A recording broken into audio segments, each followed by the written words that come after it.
I recently had the opportunity to meet, work with, and interview a man who has already helped 1 million entrepreneurs and has aspirations to help 1 billion. His name is Evan Carmichael, and this is my interview with him. What's up, CYT family? Oh man, I don't even know what to say. I've been in this conference for the past 3 days with my hero, Evan Carmichael. What's up? He's been crushing it. Evan has taught me so much in such a short period of time. One of the biggest things that anybody out there, for the 3 people that don't know who Evan Carmichael is, he has this huge YouTube channel where he profiles the best people on the planet from every different walk of life. And there are things, what I've come to learn are universal success factors. So things that can help you in anything, whether you're doing a business, whether you're trying to be an actor, or a musician, trying to be a trader. And so all these things can apply to us as traders, and it puts us in a great position to learn. So Evan, I want to talk to you about one of the things that I think that is extremely important for all traders to have, and it's a strong mindset. Yeah. If people's minds aren't right, then you're likely going to fail. Yep. Can you tell us a little bit about your journey? Because you have a little bit of a story about how you didn't have the right mindset and you later on developed it. Yeah, I think knowledge is super important, but if you don't have the right mindset going in, the knowledge won't help you. Mike could be giving you the perfect strategies to help you win on the stock market, but if your mindset isn't aligned, you won't hear the information. You won't act on it. You'll say, I'm not the person who can do that. Whether you believe you can or you can't, you're right, the famous quote. Mm-hmm. And so doing the work to set your mindset up for success every day, I think is super important. What I do is I try to surround myself with as many successful people as possible. Mm-hmm. I don't have anybody in my life that I look at that I aspire to be, that I'm around on a regular basis to say this person is my human being mentor. Mm-hmm. I get most of it from people who've achieved more. I learn from Elon Musk, and I learn from Steve Jobs and Oprah Winfrey and Madam C.J. Walker and these kinds of people. And how do you do that? Are you doing that through video content? Through the video audio, content. Through, your world of mentorship. Everybody's learned from you is done here. How many people have you actually met face to face from your fans? Maybe some, but mm-hmm. most people watching, they've never met you, but mm-hmm. they feel like they know you, they like you, they trust you because of the content that you've created. You've helped shift people in their mindset, their perspective, mm-hmm. just by the words that you're speaking here, right? And so I think finding the thing that gets you ready in the right mindset and doing that daily is really important. And for everybody, that's personal. For me, I like being around successful people. I like learning from different successful people, and I apply that. Even just hanging around the Steve Jobs video and watching it gets me thinking bigger. Mm-hmm. If that works for you, then do it. If watching Mike gets you pumped, then watch Mike every morning. He's got lots of content. Go through the library, follow him on Instagram. There's lots of content to watch. He likes to run, and he's got his gym sessions happening in the morning, right? It's it's a non-negotiable. I gotta hit the gym. I gotta hit. Is it Orange Theory? Yeah, Orange Theory. Right? I'm a fan. Wow. Right? So that's what he has to do, right? And so if you need to hit the gym, if that's the thing that gets you going, or you need to go for a run, or you need to meditate, or you need to cuddle with your dog, or you need to make the bed, whatever the thing is, then put that into your morning routine. Because if you wake up with the wrong mindset and you stay there forever, you're not gonna win, regardless of how many great strategies or tactics you're given.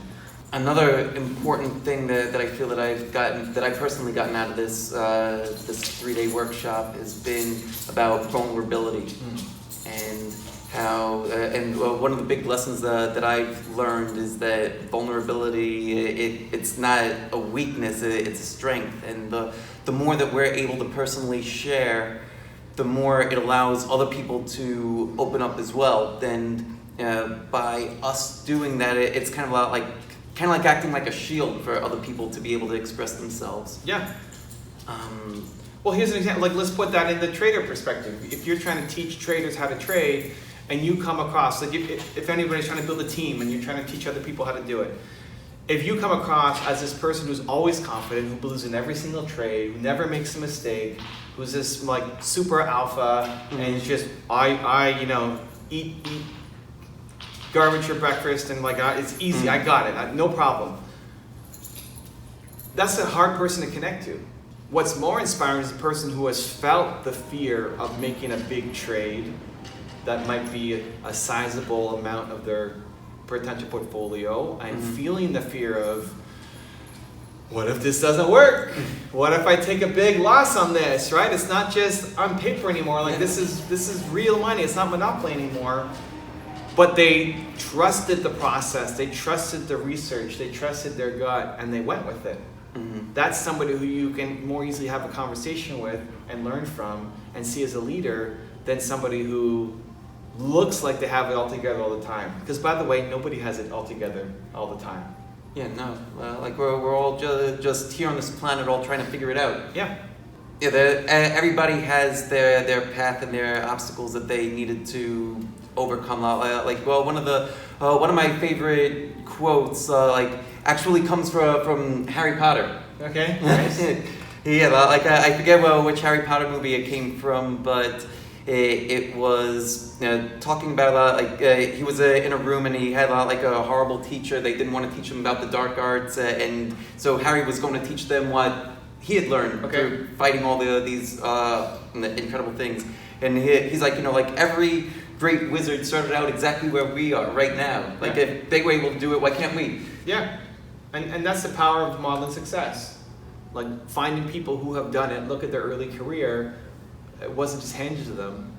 They fought, they clawed, they found a way. And I think it's great to learn from the people who are inside your industry. So if, I don't know who the biggest traders are of all time, or the heroes in the industry, or John Templeton, or like whoever it is. I'm not a few of them. Ray Dalio. Sure, right? Like Warren Buffett, those guys.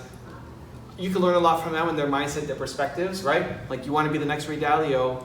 Well, how about you read his book, Principles, right? How about you go and watch all the video content interviews that he's done that could be super helpful to you.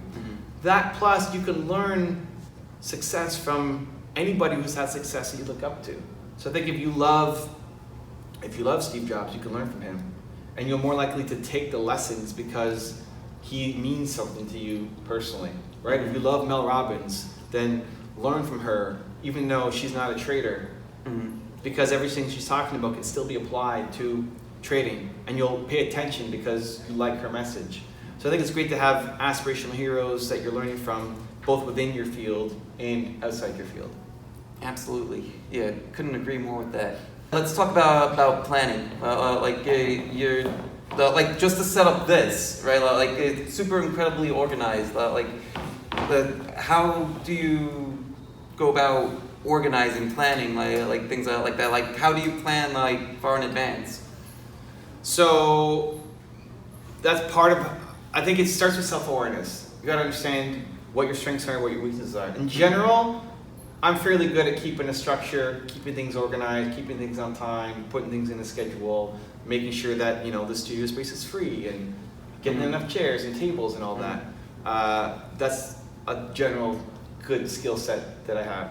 But it's not just relying on it. I took my team, everybody who's been a part of it. We had Alex, J. Rise, Lily help out, Nina, my wife. We went for lunch a couple weeks before. I said, hey guys, here's what I'm thinking. Here's the general layout, the overview. What thoughts do you have? How can we make it better? Does this make sense? And then they came up with ideas. What's an example? J. Rise said, how about power? Like, are people bringing laptops? Should we have power bars for them? I didn't think about power, right? So we got power bars, right? In case people want to plug in their laptops. When we were setting up the night before, Nina comes by and says, I think I wanted to squish people in. I thought we'd have, so two people weren't able to be there for the first day, so we had 2 less seats on day 1. And I wanted to put everybody at 2 tables. And Nina's like, people can't sit at 2 tables. Like, what do you mean? Of course they can. And we put the chairs together. It's like, that's too tight, right? It's like, all right, fine. Thank God for Nina. We'll give them their luxury space, you know? So we went out and got another table. And that's why the table in the middle had the different tablecloth than the other two, because that was the night before setting it up and realized we need a different table for this, right? So I think, you know, the first time through, you're going to make mistakes. It won't be perfect. We're going to meet for dinner afterwards tonight and just talk about it. How was it? It was the first time we ran it. How'd it go? Was it smooth? Any questions? Any feedback? And we're bringing you guys out too, whoever wants to join, to get not just our reaction as the facilitators, but as the customers.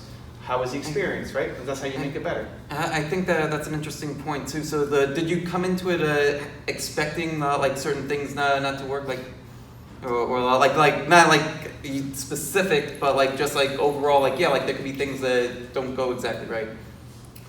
I always expect something not to work. But I also then trust in my confidence to carry through. There's a quote I made into a t-shirt. I haven't, it's coming, like dropping first drafts here, right? Dropping news. I have a t-shirt that's coming that says, a bird isn't afraid of sitting out on a branch because her trust isn't in the branch, her trust is in her wings. So I'm expecting the branch to break at some point, but I'm not relying on the branch. I'm relying on my wings. We'll be okay. I'll make it through, right? It's amazing. It's awesome, right? And so I just trust in my ability to carry through any problem. I think if you expect everything to go perfect, then you set yourself up for failure. Even trades, like not every trade you're gonna win. Yeah, no. If you get one loss and then you quit, that's not a great strategy. Yeah, no, right? not at all. Expect some trades, even with all the research and all the mindset and everything you put in, some trades will not work. Right. Right? And there's strategies around minimizing your losses and all that, great. But net, you should win, right? Overall, you should win. But you're expecting some losses, and that's okay. And it's your ability to recover and fix them. So things went pretty according to plan. We hadn't had any major setbacks, and in some small way that kind of upsets me a little bit. Like, oh yeah? Yeah, because it's such a story, right? Like if you came in and your shirt caught fire, like that'd be amazing. It would be the best. Right? That'd be like a story. Like as long as you're not seriously injured or anything, it's like that's the best. Yeah, the worst thing that happened was like getting the splinter and then Nina running and like. But even that, like, hey, so Mike gets a splinter, like touching some wood outside or something, right? Like, and then it was crazy. So my wife went to the local store, and like there's a whole thing here. Like, spending 20 minutes trying to take his splinter out. Yeah. Like, it's awesome. It's a story. It's something memorable. I think when you have a loss and turn it into a win, it makes it even more special. It really is. So I'm always confident in my ability to turn something into a win that starts off as a loss, because I'll just work until it's a win, because the intention is always positive. Back to your very first question, which is the mindset. Yeah, right. If you have the mindset like, oh my God, this is the worst thing in the world, right? Yeah, you're already starting. Then you've lost, right? It's like, this is great, right? How do we make this even better? And that would be the highlight of your entire time here. Yeah. Is that your shirt caught fire and we fixed it, and now you've got Believe and everybody rallied to support you. I think it's the best.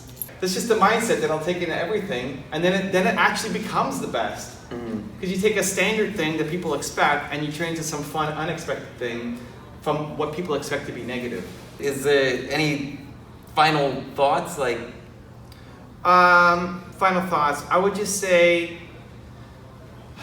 just make it count. Just, you got an idea, make it count. Make today count. A lot of times, somebody looking at getting into the stock market, being a trader.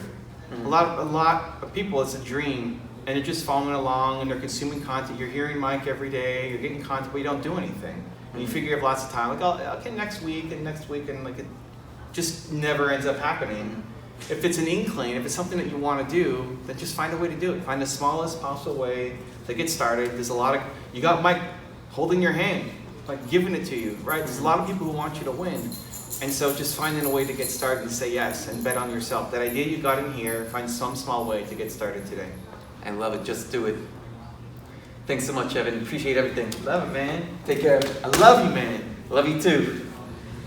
That was amazing, and I especially like the part about hoping that things go just a little bit wrong, so that way you can again have the opportunity to prove to yourself that yes, you can continue to win in the face of adversity and have a lot more stories to tell.